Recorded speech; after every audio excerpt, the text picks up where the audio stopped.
My name is Dr. Norman Doidge, and I wrote a book called The Brain That Changes Itself. The discovery of neuroplasticity is the discovery that our brains can change their structure and function through mental experience alone. It signals the most important change in our understanding of the brain in 400 years, because for 400 years we thought of the brain as though it were like a machine with parts, and that view of the machine-like brain gave rise to a neurological fatalism, because it meant people who were born with brain damage or who sustained brain damage as they developed were condemned to live with it, because machines do many glorious things, but they don't grow new parts and they can't reorganize themselves.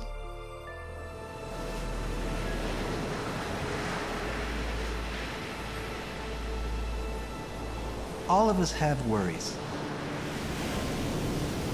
We worry because we are intelligent creatures. The same intelligence that allows us to plan, imagine, hypothesize, also allows us to anticipate negative outcomes.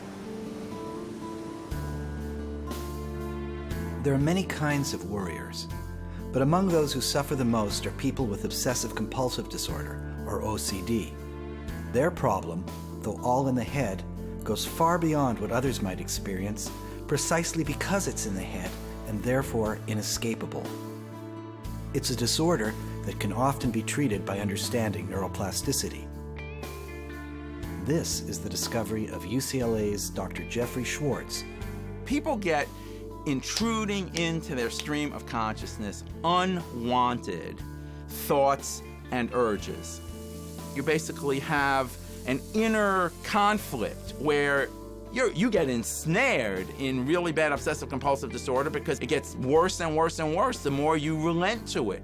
So it's a nasty thing. I would say that OCD basically feels like you're trapped in your own mind. It feels like there's almost like a puppeteer, really, kind of making us do things and rituals that we don't want to do, but we have to. You're dealing with such a high level of anxiety and high level of stress that you physically are sick. And this is happening day after day, hour after hour. It wasn't long before I fell into a depression. Contamination fears, I constantly was washing my hands. It even got to the point where I would Lysol my head and face and arms and legs. You end up falling apart.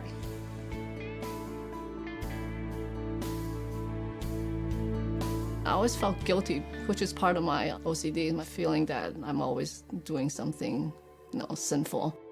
And I found, oh, wow, I found a way to get rid of that feeling. I could pray to God and ask for forgiveness. I would pray throughout the day, even though, like when I'm taking care of the kids, or I'm cooking, or I'm changing their diaper, I would say, oh, forgive me for this.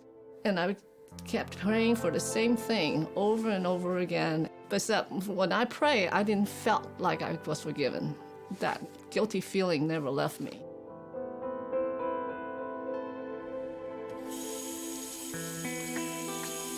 Cleaning and washing compulsions. When I first was starting to get those incredibly uncomfortable, anxious feelings and not knowing why, those were really difficult times where I was very low. I feel like I'm trapped and locked into this, and like I have to do this even though I don't want to. While I'm seeing people around me that aren't having to do this, what the hell is going on with me? There's a worry circuit in the brain, and when we worry, three things usually happen. First, a part of our brain behind our forehead detects the mistake, and it sends a signal to another part of the brain called the anterior cingulate. The anterior cingulate makes you anxious about the mistake, so you'll stay focused on it until you've corrected. And finally, once you have corrected it, a third part of the brain called the caudate functions like a mental gear shift and shifts you on to the next thing. But in people with OCD, that mental gear shift is very sticky. It stays stuck, so they try to correct the mistake again and again. Each time they correct the mistake, their anxiety drops very briefly. Because neurons that fire together wire together, they get the idea that to lower anxiety, they should keep correcting the mistake. It works in the short run, but in the long run, it makes them more obsessive. The vicious cycle of obsessive compulsive disorder is the more you wash, the more you check, the worse it gets. This makes a lot of plastic sense because the more time he spends thinking about germs, the more he inadvertently wires the connection between germs and danger into his brain, rather than strengthening the thing he has to strengthen, which is that mental gear shift. If the brain can get worse by people doing the symptom again and again, maybe if I can get them through understanding to resist acting on the urge, then they can strengthen alternative brain circuitry and quiet down the pathological brain circuitry. And that process, when done regularly, changes how the brain works. Schwartz wondered whether patients could shift the caudate manually by first becoming aware they were having an OCD attack and then using their constant effortful attention to actively focus on something wholesome besides the worry. Human beings uniquely have the capacity to have true insight, true awareness, the capacity to stand outside yourself, to use a term called the impartial spectator, and we are not what our brain is. This ability to develop a third-party awareness is difficult to master, but the key to Schwartz's treatment. The impartial spectator tells me it's not real. This is just the brain hiccuping, the brain doing what brain does. But I always knew there was almost like a part of me, like a different me, that was sort of, inside saying like, this is irrational. This is a disorder. Don't believe everything you think. I mean, don't believe everything you think turns out to be a very good one-liner for understanding obsessive-compulsive disorder, because your brain is making you think stuff that clearly is just due to a brain circuit gone rogue. The therapy devised by Schwartz draws on ancient Buddhist teachings about mindfulness. Schwartz's treatment is divided into 4 steps to harness the plastic properties of the brain to work for the sufferer, not against him. The first step is for a person having an OCD attack to step back and mindfully relabel what's happening to him so that he realizes that what he's experiencing is not a dangerous attack of germs, but an attack of OCD. When I get an obsessive thought and a compulsive urge, that I can, step 1, I can relabel it as such. Call it OCD. Don't say, I have an urge to wash my hands. Say, OCD is causing me to feel like I have to wash my hands. The next step is to reattribute those thoughts and urges to the pathological brain circuitry and to remember how brain lock occurs in the 3 parts of the brain. So you reattribute the fear to something your brain is doing. The third step is to refocus, to manually turn one's attention away from the pathological thoughts and urges onto a constructive, wholesome behavior. Whatever is bothering me, I go and do something else. That's where the neuroplasticity comes in, because when you're using your brain now in a constructive way and focusing your attention in a constructive way, you stabilize alternative brain circuitry. The final step occurs as you notice that your obsessions and compulsions are beginning to fade, and you revalue them, realizing they are worthless distractions to be ignored. When you do that regularly, you really do start changing your brain. Now when you get the urge to wash, the urge to check, you no longer go, that's me. You go, oh, I know what that is. That's OCD. And now your brain is working with you instead of against you. When Schwartz and his team scanned the brains of their improved patients, they found that the firing of the sticky gear shift had normalized. The brain had changed its structure in response to thought.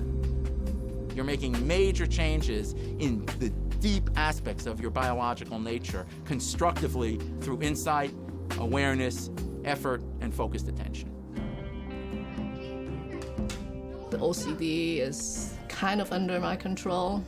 I feel like, wow, this is something that everybody should know.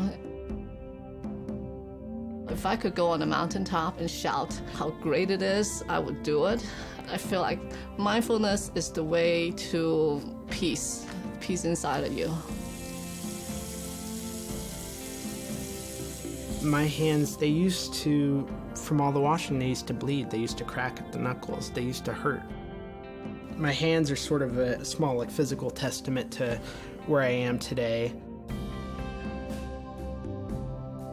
The ideas that Dr. Schwartz has exposed me to, I'm eternally grateful because they've allowed me to shape my own brain and shape the outcome of my disorder in my life. Self-directed neuroplasticity is a real thing. You can use it to help you with your suffering. But there are many kinds of suffering, and new advancements in neuroplasticity can rescue us from the horrendous memories that would haunt anyone.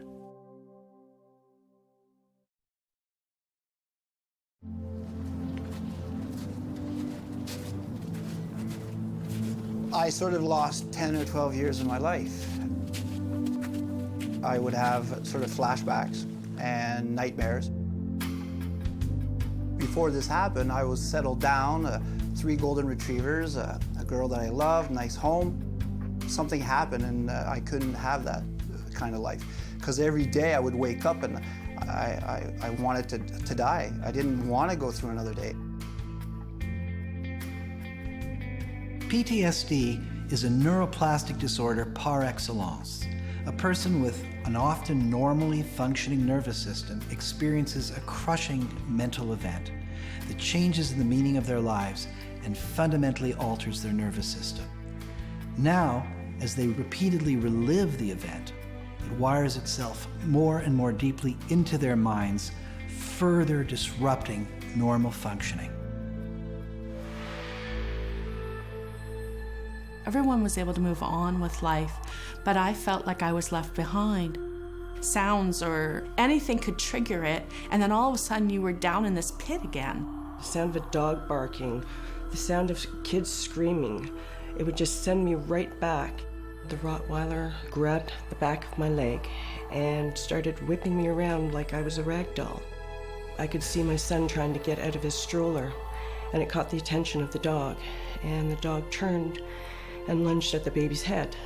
I came home from work that day and found my brother hanging in our front hallway. It's never going to be something that I'll be able to forget. The fact that our brains are plastic also makes them vulnerable and allows trauma to alter them and create post-traumatic stress disorder, or PTSD. But Alain Brunet, a clinical psychologist at McGill University, has found a way to use this same neuroplasticity to cure patients of this debilitating disorder. The sad truth is that every day people are exposed to trauma and are at risk of developing post-traumatic stress disorder.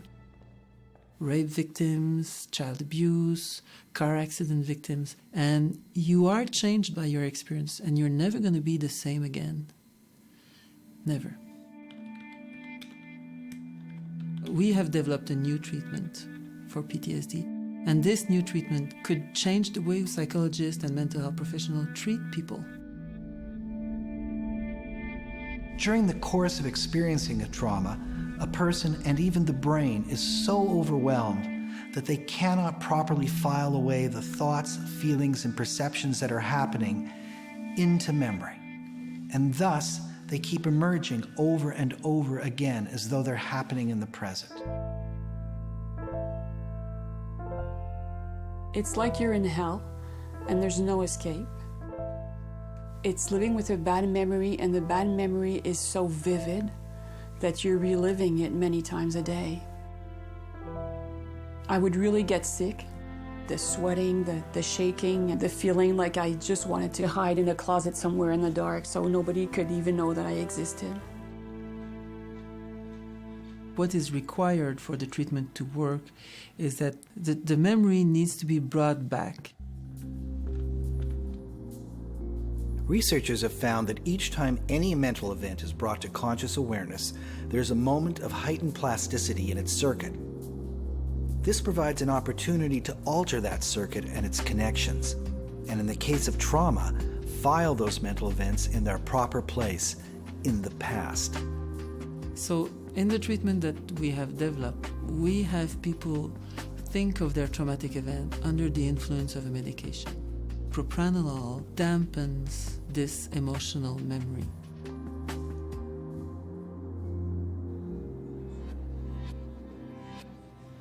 In this treatment, the patient is given a low dose of propranolol, an old drug typically used to relieve hypertension.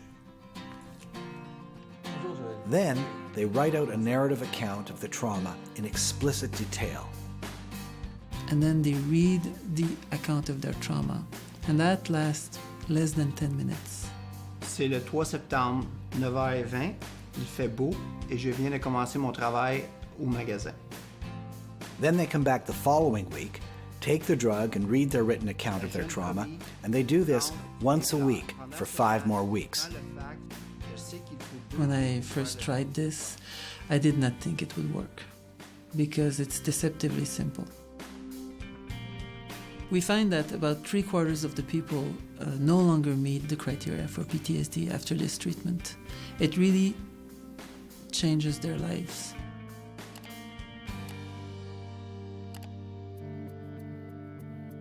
While working with Alain, when I wrote down what had happened to me, I found out I still had that rage.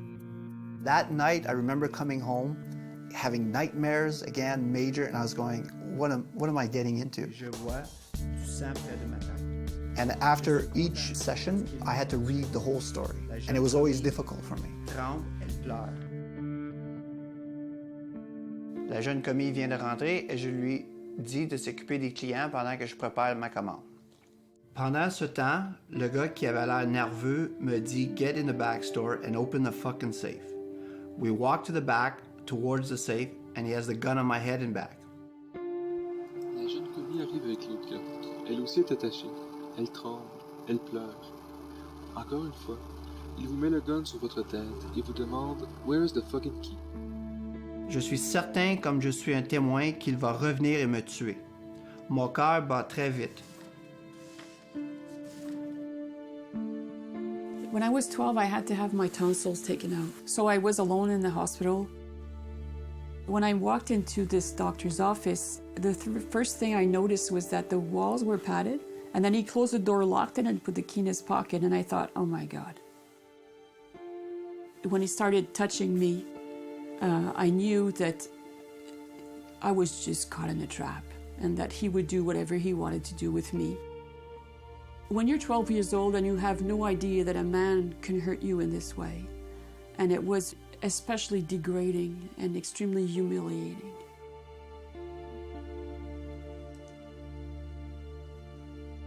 Le gros noir dit à l'autre gars « Go pop him ». À ce moment, mon cœur bat fort et je suis sûr qu'il va mourir. Je sens le gun sur ma tête, mais il frappe la tête seulement. Je tombe par terre et je joue le mort. I think it was the 5th week. I had to read the story again, and then while reading it, all of a sudden, there was a sort of I didn't have any attachment to it. It was like reading a book. It was violent, but it wasn't me. It was something else. And I felt like smiling and laughing. And then after, I remember telling my doctor, saying, you guys have something very hot here. This is going to help a lot of people.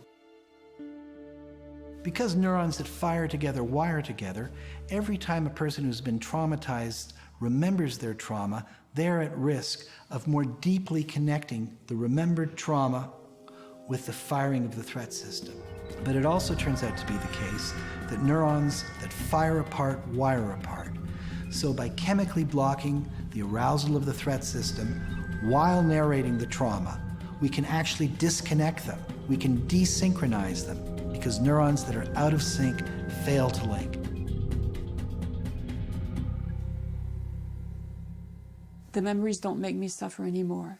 I still remember occasionally, but I can watch a movie that has something close to the event happening, and I don't even relate it back to my memory anymore.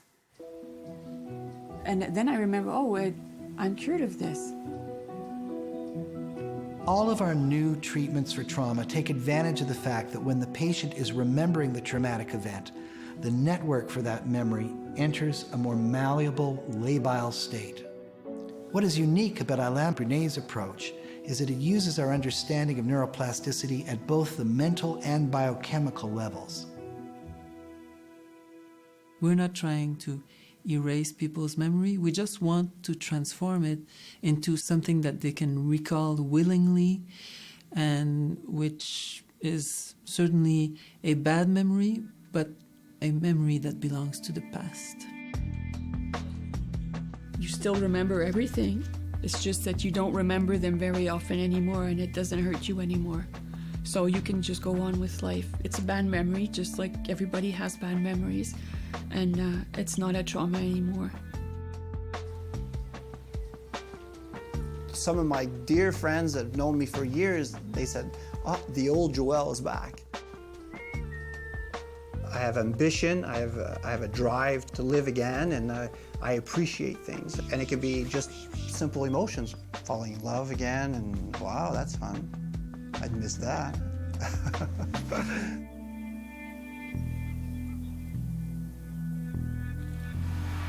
Now that we're understanding how neuroplasticity can be applied to mental disorders, what's next?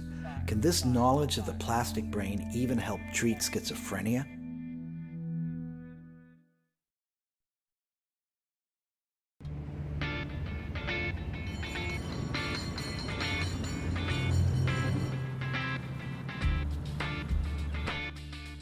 Sofia Vinogradov has spent her career researching schizophrenia, an illness in which the sufferer often can't distinguish what is real from what is not. It's fascinating because it's a window into how the brain operates. It helps you think about, what is memory, what makes us human. I mean, all these are very, very cool questions. But I was getting increasingly frustrated by the fact that nothing in what I was doing was really actively supporting new ideas about how people could actually get better. But when she began to realize that the schizophrenic brain, though ill, is nonetheless neuroplastic, new treatment approaches opened up.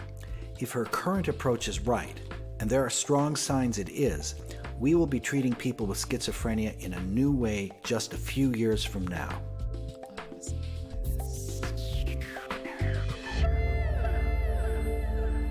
It's actually the worst disease on the face of the earth.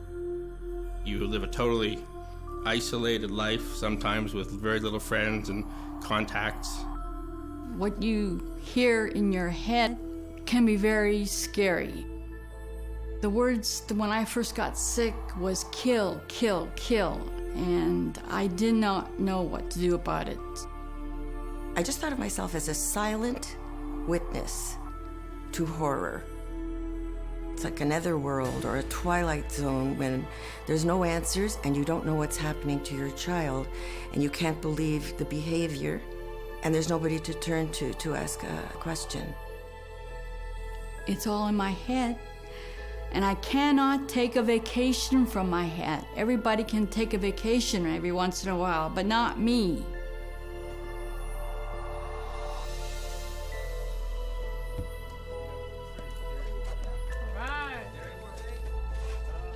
Molly Hamaker runs a center just outside San Francisco that gives people with mental illness, including schizophrenia, a place to receive support and assistance while reintegrating themselves into society. When families hear the diagnosis, it's kind of like the cancer diagnosis for mental health. And I know this because when my own daughter became ill and then was diagnosed as having schizophrenia, we went through extraordinary grief. We felt that our daughter was basically snatched away from us. 6 years ago, Molly's daughter Alita started hearing voices. I remember it was strongly connected to the experience of doing yoga, and I thought my yoga teacher was sending me telepathic messages, and that was like the beginning of it. I was bombarded by voices all the time. It's just scary that I was so convinced the voices were the truth. They'd say things like, you are psychic, you have supernatural powers, and so that would kind of make me feel good. But they also told me some horrible things, like my whole family was infected with HIV. Some pretty disturbing things, actually. Here's a picture when I was psychotic. I don't think I was being honest about my voices. It was really the worst moment of my life as a mother. And it was like she was there but not there. People diagnosed with schizophrenia typically have a constellation of 3 different kinds of symptoms. The first kind are called the positive symptoms, and this includes hallucinations and delusions. Second, there are the negative symptoms, and these include apathy, an inability to express emotion, and a general lack of goal-directed behavior or action. And third, there are cognitive deficits, problems with memory, concentration, and even the organization of one's own thoughts. There's a range of cognitive impairments that we find in schizophrenia in many of the really key domains of functioning for the brain, and that can range from attention, the ability of the brain to focus and sustain attention. The signal is kind of being dispersed in ways that are not as crisp and integrated as one might wish. And so the brain, in a sense, is struggling with a lot of noise in the system. If the brain is having trouble with that is going to impair many aspects of day-to-day functioning. It's going to be much more difficult to simply learn and understand new information. Neuroplasticians had recently shown that it was possible to take children with learning disorders and develop brain exercises for them so that they could function at normal and even above normal levels. So it made good sense to see whether the same thing could be done with people with schizophrenia. Dr. Michael Merzenich is a neuroscientist who is a giant amongst neuroplasticians, particularly for his ability to take work in the lab out into the world at large to help people. Not only is your brain plastic, but the schizophrenic's brain is plastic. And that means that we have the potential to drive that brain in a corrective direction. His ideas were extremely fascinating. They were intriguing to me. I was eager to see how we could apply them. But there was a part of me that had a fairly healthy dose of skepticism because I was, again, operating from that model, a very nihilistic model, which is that this is a broken brain and it's irretrievably broken. And how are you possibly going to move it in more adaptive directions? What was going to move the brain in more adaptive directions was a simple-looking video game. Simple on the surface, but actually a highly sophisticated tool designed to stimulate the brain to repair its underperforming areas. 5, 2, 3, 3, 2. For instance, patients with schizophrenia typically have cognitive difficulties with verbal processing, difficulties recognizing words, encoding words, and retrieving words, all of which are necessary for us to manipulate information in working memory. That fundamental breakdown in keeping track and holding things in memory is something that we've known for a long time is to some extent improvable by forms of intensive training. A series of video games was designed to correct this and other deficits in the schizophrenic brain. Merzenich, working with a team of neuroscientists including Henry Monka, designed numerous exercises that are deceptively simple. So I'm going to show you an exercise called high or low. And this is an auditory exercise. It works on your hearing system, and it's designed to improve what we call speed of processing. So listen carefully. So those are 2 little sweeps of sound, and one of them went down and one of them went up. And I'm just going to tell the computer, well, the first one went down and the second one went up. Now, why is that important? Well, hearing quickly is important. If you're going to follow a pattern of speech in which there are many rapid sounds, you need to have a brain that can keep up with how fast those sounds come in. And if your brain doesn't keep up, you won't be able to follow the thread of a conversation. And that's, of course, exactly the kind of memory problems that people with schizophrenia suffer from. 4, 1. So in all of these exercises, they're designed to start off easy so that even a person with very strong impairments can do them, and then progressively and incrementally get more and more challenging so that you can drive a person to very high levels of performance. 3, 1, 4, 3. So now I'm going to show you an executive function exercise. 5, 1, 4. They're going to see a number of objects on the screen, and they're going to hear a number that's spoken. 1, 1, 2. People with mental illness often have a hard time integrating that information, and they either stick with just what they see or just what they hear. We decided to begin a study to see if this approach would be effective. Really, at that point, I was interested, it was more feasibility than anything. Would people with schizophrenia come in and do this? And if they do this, does it work? 5, 3, 4, 4. call went out for participants, and Molly's daughter, Alita, became one of them. The first time I went in there, I walked out and I was really upset to be there. I wasn't on medication, and I think the voices were telling me, you don't want to do this. Doing the video game, sometimes I didn't want to do it. I was kind of like, oh, I have to do this again. But I could sometimes sort of feel something in my brain happening a little bit, like I could feel a little more focused or a little bit from it. 4, 1, 4, 3, 5. The improvements were looking kind of maybe even more robust than I might have guessed. We have 12 patients who are assigned to the cognitive training. Amazingly, those getting the treatment showed increases in cognitive processing speed, verbal language skills, and verbal retention. In these frontal regions, after these, we found that their improvement in that kind of a task had improved to the point that it really probably would start to be somewhat meaningful in terms of day-to-day life. So, brain imaging also showed that the participants' brains were changing, beginning to look less like schizophrenic brains and more like the brains of people without mental illness. After training, they're able to recruit the same region that the healthy controls are able to recruit. Yeah, that's some very cool results. Yeah, it is. It's certainly very cool. It's evidence of neural plasticity.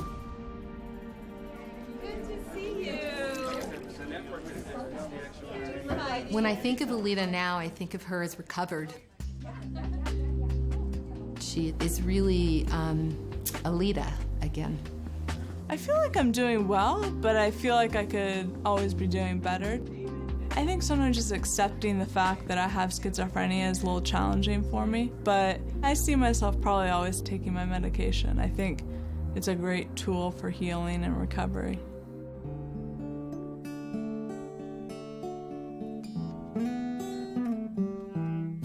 The idea that a computer game can actually defeat some symptoms of schizophrenia might seem implausible to anyone raised in a pre-neuroplastic era. We know that there are abnormal patterns in the brain of someone who has schizophrenia. What we seem to be showing is that after the cognitive training, the brain activation patterns are in a sense normalizing. But Vinogradov and her fellow researchers know there's something to what they did with that video game, causing incremental changes that might not be as sudden as those that occur with a drug. Which is why they're branching out and testing their theory on other types of people with schizophrenia, with studies that might prove this little video game holds huge potential. 1, 3, 5. Even for long-term sufferers who now might find hope where, up till now, there's been very little.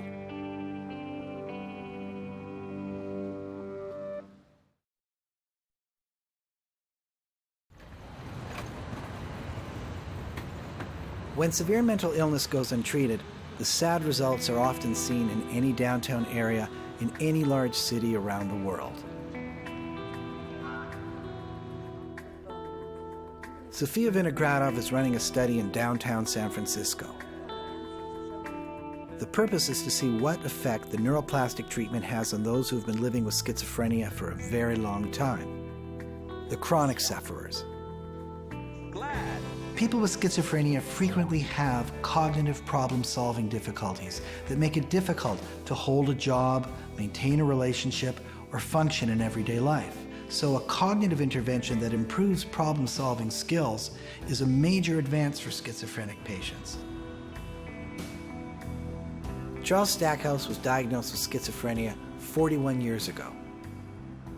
Do you still hear voices? Yeah, all the time, yeah. What do the voices say to you now? Well, it's like more like whispers now, you know, and I ignore them because I have some really good medication that helps me to relax with it.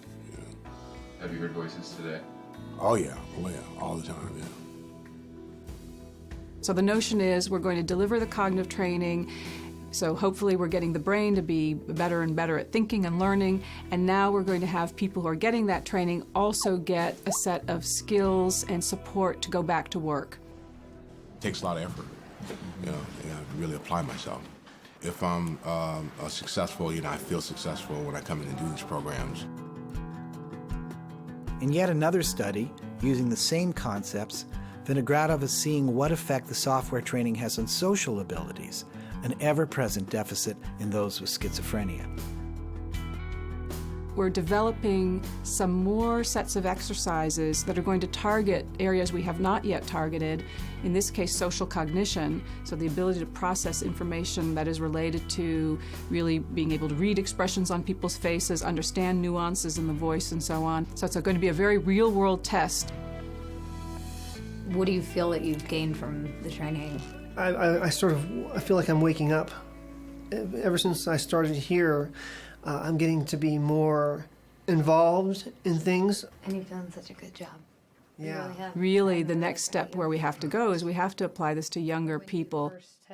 So the idea was, well, if we can come in early in the course of illness with an intervention that's going to improve cognition, we might actually change the whole course, the whole trajectory of someone's life.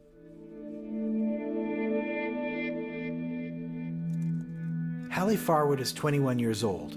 She doesn't have schizophrenia, but has displayed some early warning symptoms. I was in high school and I was really depressed and hospitalized for a little while. A couple of years ago, Hallie began having the occasional delusion. I did keep thinking that I was hearing electrical sounds, like a ringing telephone or a little like ding that says you have a message on your computer, or like I kept thinking that someone had left the fan on downstairs, but really they hadn't. Hallie was exactly the type of person Sofia Vinogradov was looking for. Because these are such precious subjects, we're having them go Vinogradov and her researchers are, among others, racing to identify and treat people who don't have schizophrenia now, but who are already experiencing symptoms that often evolve into the illness. So they might not have full-blown hallucinations, but from time to time maybe they're starting to have unusual beliefs or interests in things which are a little bit on the edge of unusual, but they're not frankly delusional. So what we're doing is trying to target that year or two before the full illness onset. The hypothesis is that the cognitive training will improve people's attention, memory, and then potentially that it may even prevent the onset of full psychosis. I remember the program being somewhat monotonous. As there being any benefit, I don't think it really had any particular effect on me. I still have a terribly vivid imagination. Neuroplastic interventions are based on exercising the brain. So like all exercise, they're incremental and change takes place over time. Sometimes it's even imperceptible to the patient as it's occurring, but the changes do show up on tests that the patients do. One of our unexpected findings was with a measure that was actually from the blood called BDNF. BDNF is brain-derived neurotrophic factor, and it's a compound that is found in the brain. It can be thought of as the brain's fertilizer. People with schizophrenia typically have lower than normal BDNF levels, but astonishingly, after 10 weeks of receiving the computer training, their BDNF increased to normal. And so this was some really interesting evidence that something was changing biologically in the systems of people who got the cognitive training, and this something had to do or shared some relationship with this interesting molecule called BDNF. This is medicine. This has outcomes that are medical. It changes brains physically. It changes them chemically. It changes them functionally. In fact, it changes them on a broader scale because we're driving these complex natural processes than does any pill that you can take. What Vinogradov hopes for is the development of a new approach to dealing with schizophrenia. One that is a 3-level approach. Medications will be one piece of that, but some form of cognitive enhancement or cognitive training is going to be a second piece. And I'm hopeful that the work we've been doing is setting the stages for that kind of treatment. Then, of course, the third area is to take that brain, which is now functioning in a much more efficient, better fashion, and let the person learn the skills, the work skills, the social skills that they need to establish the recovery that is going to be meaningful for them. So I really see treatment as being this 3-pronged approach. 5, 2, 3, 3, 2, 1, 5, Sofia Vinogradov's studies will be complete in just a few years, and perhaps that is when schizophrenia treatment throughout the world will undergo a neuroplastic revolution. I think there's every reason to be extremely hopeful now in terms of the treatment of schizophrenia. We're learning that the earlier you intervene, the better your outcomes. We now are beginning to develop sort of these novel approaches to treatment that no one had sort of really considered. There's every reason to expect that people will make a recovery and will go on to have satisfying lives. What we're thinking about is true correction. The machine is intact. There's nothing in most of these conditions missing. We're trying to drive the machine, which is plastic, reversibly plastic, back as far and completely as possible in a way that actually corrects itself. The whole idea is to help the person get back in life and connect with their family again and connect with the world again in ways that can help them live a happier life. One of the deepest things about neuroplasticity is that it shows that we can make choices about what our brain is doing to us, and we can focus our attention in different ways, in adaptive ways, and when you do that, you align your brain with the greater good. When we think of neuroplasticity, we tend to think of what we like about it, that it gives rise to more flexible behaviors. But in fact, neuroplasticity is no one's friend, not yours or mine, because it can equally give rise to rigid behaviors, as happens in OCD or PTSD or even in psychosis, when negative thoughts repeated get wired more and more deeply into the brain. But while neuroplasticity is not our friend, understanding it is. And it's that understanding that's allowing us, in many cases now, to reverse the course of illnesses that we thought were intractable.